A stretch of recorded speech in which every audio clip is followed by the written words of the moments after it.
So where were you?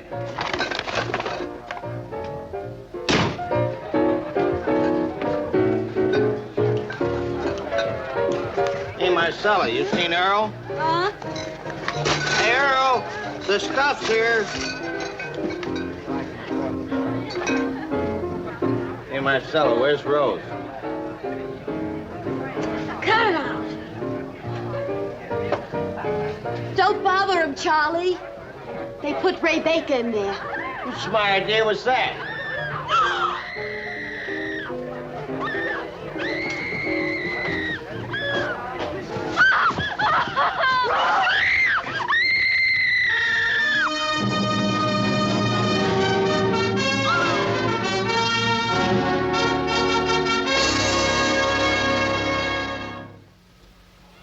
There was never any lack of adjectives in describing the 20s. Roaring, turbulent, restless, gaudy, tragic. It was a time of national fever. A time when any man at any moment might confuse emotion with critical judgment, fiction with fact. It was an era dominated by the grotesque, the murderer, the bootlegger, the procurer. By men like Chicago Ray Baker, lover of parties, fine food, pretty girls. Master of deceit and the sawed-off shotgun. I knew Baker. I hated him for what he was, for what he did, for what he might have done. My name's Barney Raditsky. 20 years, gangster squad, police department, city of New York. That's her. Come on.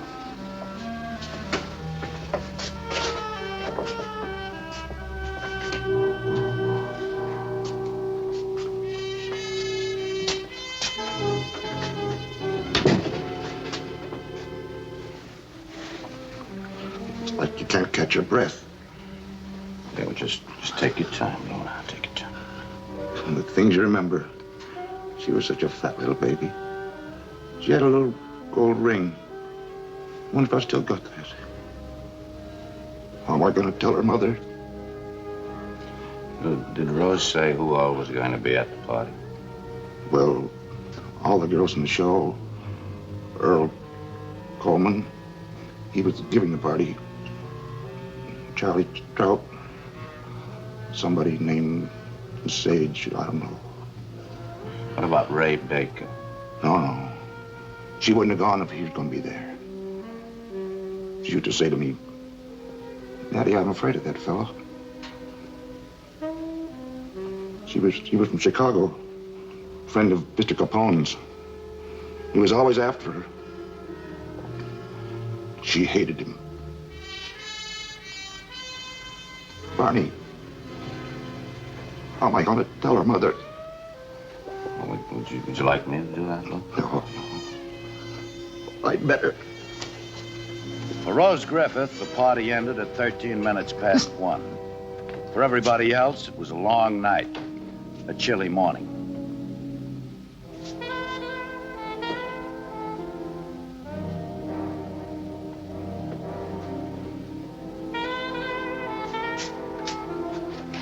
Earl Coleman, the host. 38 years old, bootlegger, one-time trigger man for the Diamond Mob. Currently in the process of organizing a mob of his own. Roman Lesage, Coleman's bodyguard. Charles Jerome Trout, 40. Coleman's lieutenant. There was only one important guest missing. Chicago Ray Baker, Mr. Capone's friend. Detectives feels. Didn't. Well, all I can tell you is to keep looking. Oh, wait a minute.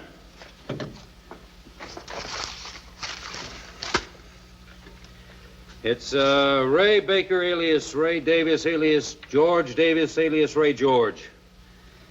Yeah, I'll be here. Thanks, Marcel. Coleman.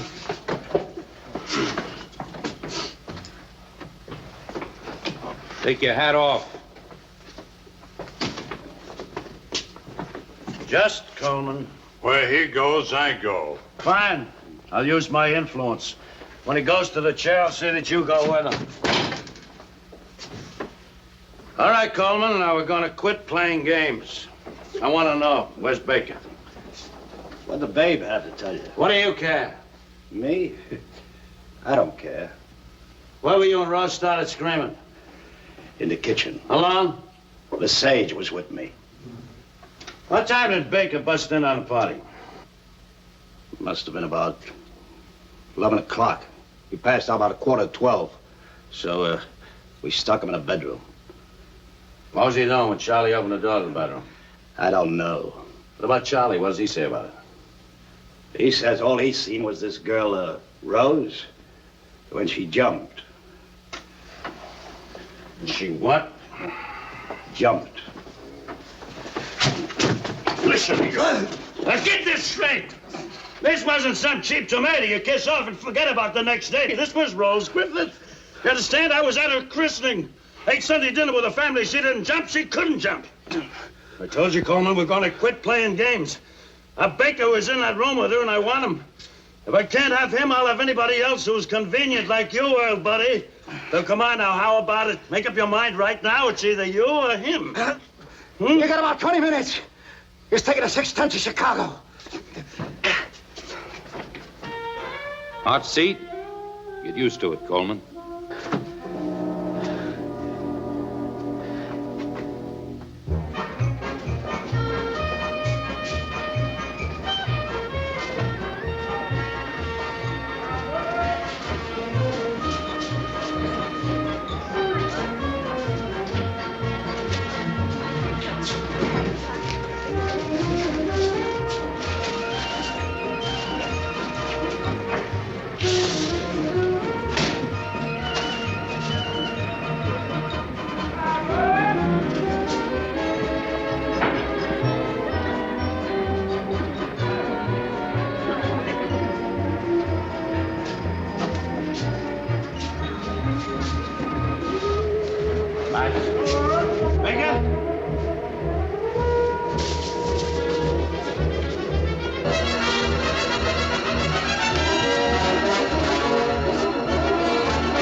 Baker, what time did you get to the party?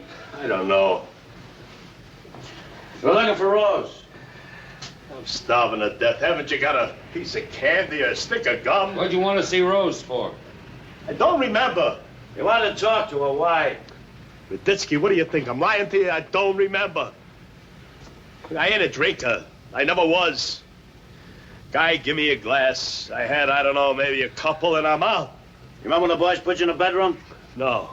You remember Rose coming in? No. Maybe. You were laying on the bed, you got up.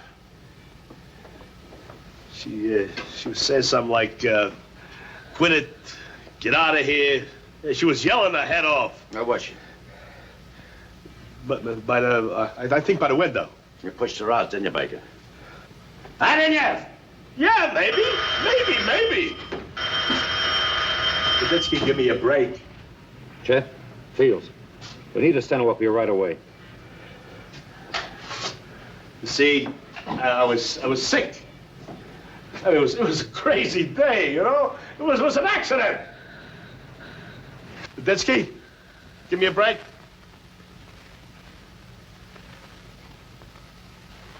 Look, you treat me right, I treat you guys right, huh? You want to know why Al sent me out east? I'll tell you why. Fine, you tell me. He's thinking of a distributorship. Well, he sent me out here to look over this Coleman. Well, right away, I see it wouldn't work, see? So I call Al. I say, Al, this guy's a real nothing. So Al says, forget it. Wait a minute! Hey, you know, I heard a few things. You know, you guys are gonna have a real war on your hands. You know this Charlie Trout? Well, he ain't happy with Coleman. He don't trust him. He's gonna take over himself.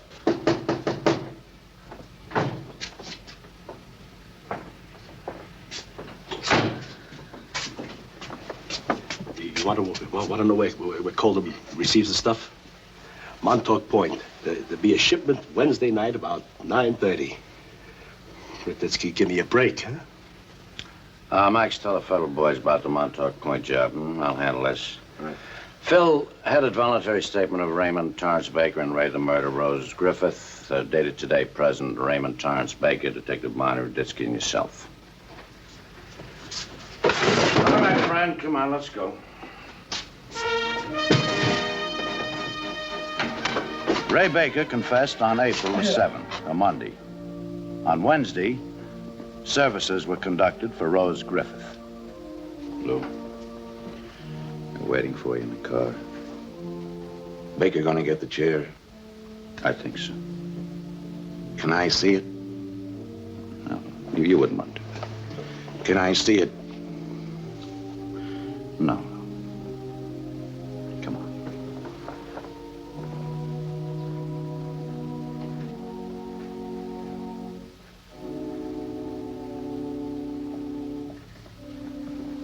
Raditsky?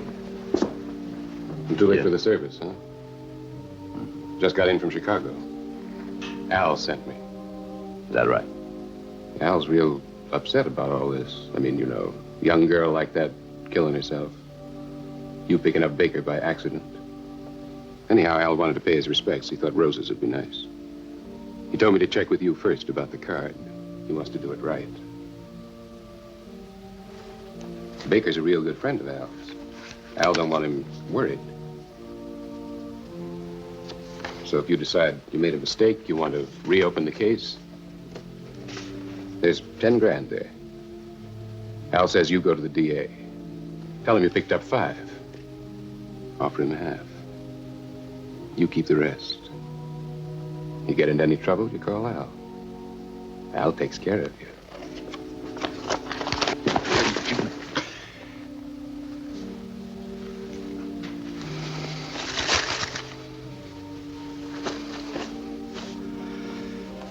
That's your lucky day.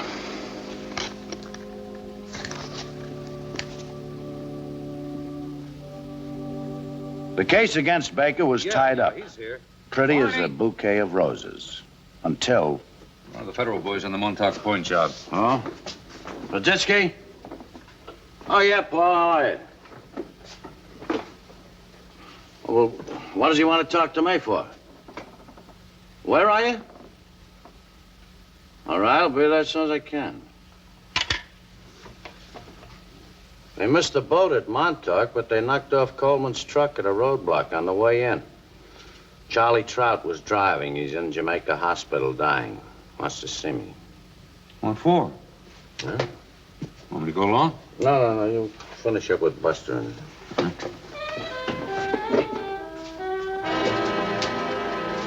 Charlie. Bonnie. Bonnie Raditsky, can you hear me? They said you called the shots on this. Who tipped you? Earl? No. Don't give me that. He knew this was my last trip. Raditsky. Yeah. You want to know who killed Rose Griffith? I already know, Charlie.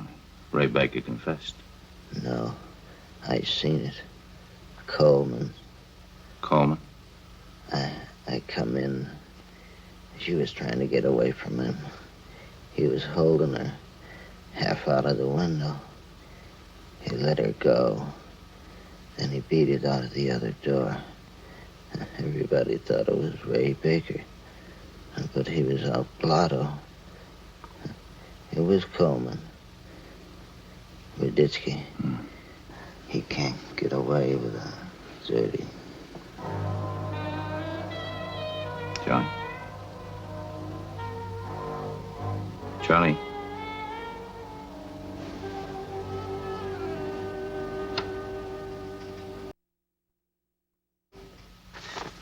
Gotham Gossip.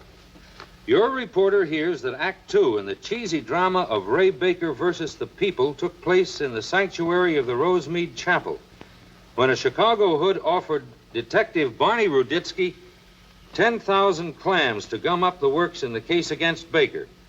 Ruditsky said no in no uncertain terms.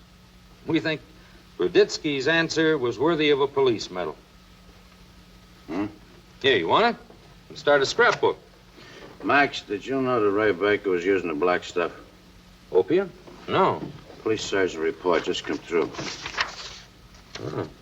So? So if he had a pipe that night and then somebody gave him a drink on the party, well, you know, he really would have gone out. You know, this stuff doesn't mix with alcohol. Why, he wouldn't have had enough strength to push over a feather. Come on, Barney, what are you worrying about? What Charlie told you? Now, look, the guy was just out to get Coleman, that's all. He would have said anything. Maybe. What do you mean, maybe? Max, the man was dying. He knew it. Sent for a priest. Maybe just wanted to put the record straight. Oh, bourgeois. Where are you going? I'll be back.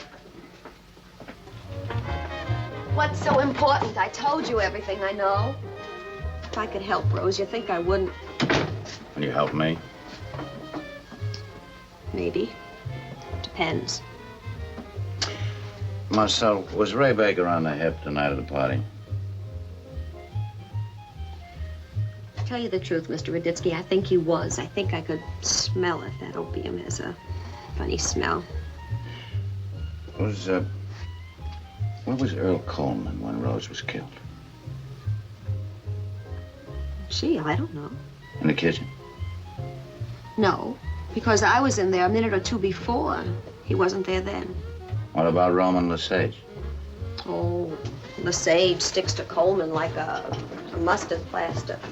No, I didn't see either one of them. There's a door between the bedroom and the hall. Do you remember whether that was open or shut? That door was open. Yes, open. Ray was on the floor. Boy, was he sick. That crummy rat. Some of the girls said maybe Rose jumped by herself just to get away from him. And I said, what's the difference? Even if he didn't push her, that louse deserves to burn for 1,000 other things. Who cares why he gets it? Just so he gets it. Who cares? Listen, I got a cue, huh? Mm-hmm.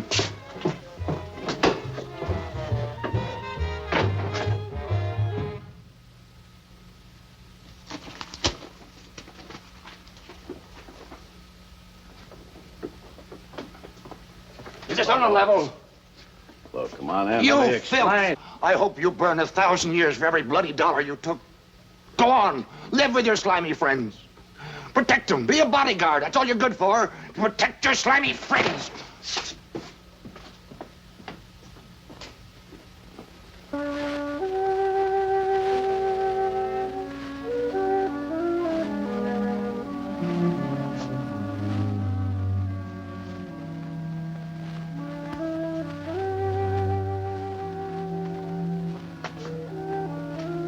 No, I don't buy this. I won't lie to you, Barney. Had me going for a while, but you, they don't bribe. Thanks, Max. You are in trouble, though. There's going to be an investigation. And when? Tomorrow, next day. Well, if that's the way it is, that's the way it is. Coleman's my boy. I'll just have to go out and get him. Oh, your one witness is dead. There were 2 witnesses, Max. Where was Roman Lesage? Well, he was with Coleman. That's right. That's a possibility. Sure, Lesage and Coleman were together that night. Even Coleman admits that. But they weren't together in the kitchen. How do you know? Marcel. She was in the kitchen a couple of minutes before the murder. Lesage and Coleman were nowhere around. Well, they could have gone out of the hotel. Oh, that's right. Somebody said they came back into the bedroom right after Charlie screamed. Look, Max. Here's the bedroom, huh? The hall, the kitchen, and the living room. Now, Charlie Trout was standing here in the doorway, blocking it so nobody could see in. Suppose Lesage and Coleman lit out into the hall, went up through the kitchen, come back through the living room. How long you think it'd take him? Oh, a few seconds, less than a minute. All right, less than a minute. Okay, so we go pick up Lesage, huh? And we picked him up all right, but not just yet. You haven't got much time, Barney. I think we got enough time to light a little fire under our boy. Lou Griffith gave me an idea when he said I ought to be a bodyguard. What are you talking about? We spread a little rumor around town, you know, that Coleman killed Rose Griffith. Just the way that Charlie described it to me. We also say that Charlie died before he got a chance to talk to anybody.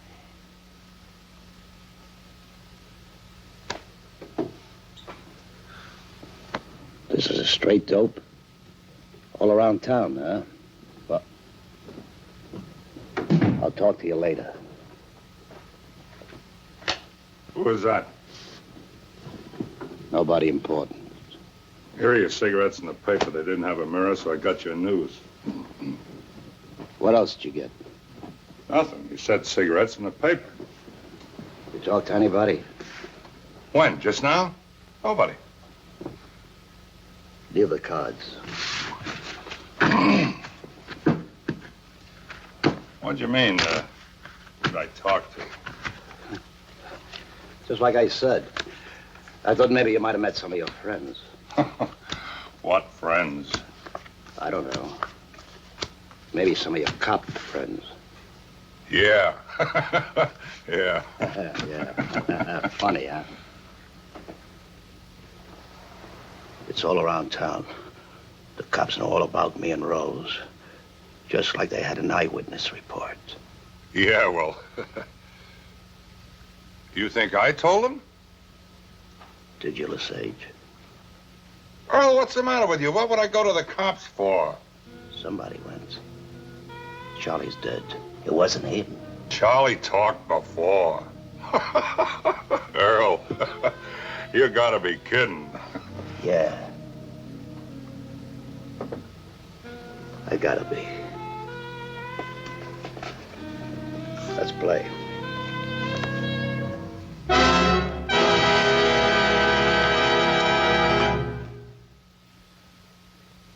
You'll be back pounding a beat for this, Fields. You got no right to pull me in. I want a lawyer. Call one. You can't hold me, Ruditsky. That's right. You know, there's a rumor going around town that you and Earl aren't getting along too good these days. The rumor is wrong, Copper. You want a bodyguard? No, I don't want a bodyguard. All I have to do is call down, have somebody with you every minute. But, Barney, won't that be a little dangerous? I mean, Roman comes up here like this and talks to us for a little while. If he leaves with a police escort, what's his friend Earl going to think? Well, he won't think anything more than he's thinking already. Knows only two people saw him kill the girl, Charlie and Roman here. And Charlie's dead, so... Max, I think we ought to get him a bodyguard just on general principles. It won't work, Copper. Earl trusts me. Well, you know him better than we do, pal. Of course, if you were to turn state's evidence, then we could pick Earl up, put him where he couldn't get at you. He wouldn't need a bodyguard.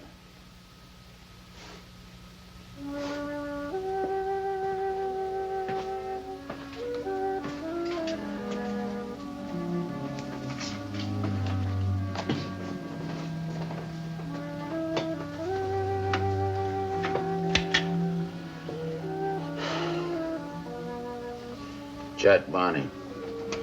Send up a stenographer, will you, please? Thanks. On October 25th, Earl Coleman was executed by the state of New York for the murder of Rose Griffith. 2 months later, on Christmas Day, Raymond Baker died in a Chicago gutter in a gun battle between members of the O'Banion mob and the Capone organization. Roman Lesage was committed to the State Asylum for the Insane in 1930 and died there in 1932. It was a turbulent era, gaudy and violent. It was chaotic and full of inequities. But most of the time, for the man with patience, there was justice, too.